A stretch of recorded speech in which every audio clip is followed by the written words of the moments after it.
Togo Info, le Togo à votre portée.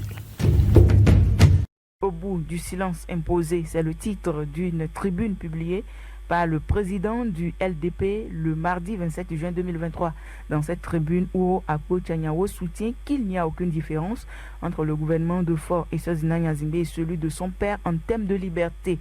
Nous écoutons Uro Akpo-Tchaniawo, président du mouvement Lumière pour un développement dans la paix. Aujourd'hui, le gouvernement, depuis le père Gnassingbé Yadema jusqu'au fils Faure Gnassingbé, a pris la paix comme un slogan vide de sens. Parce que nous vivons la paix comme si nous étions au cimetière. J'ai rappelé la formule de Norbert Zongo qui disait que les dictateurs aiment la position couchée. C'est cette position-là qu'on retrouve dans les cimetières. Et c'est ce qu'on nous a imposé.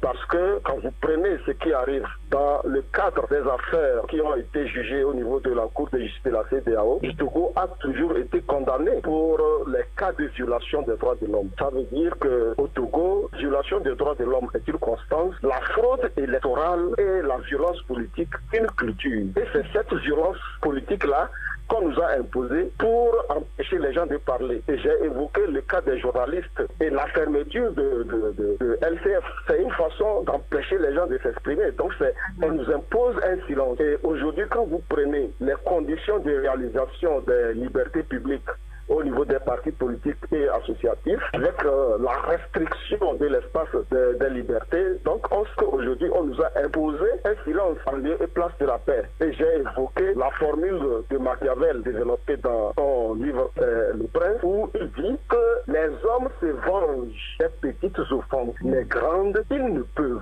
C'est-à-dire que lorsque l'oppresseur agit tellement sur la population, atteint le moral de la population, c'est le syndrome de Stockholm qui s'impose. C'est-à-dire que vous allez constater que les victimes vont finir par développer une sympathie vis-à-vis de leur bourreau. Et je me pose la question, c'est jusqu'à quand?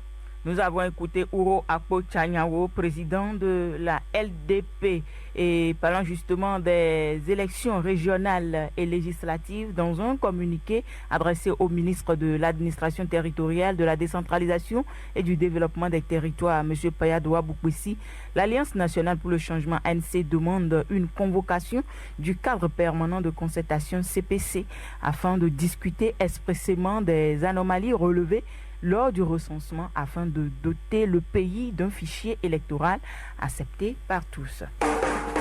En voiture, au travail, à la maison, vous écoutez Mopoko FM.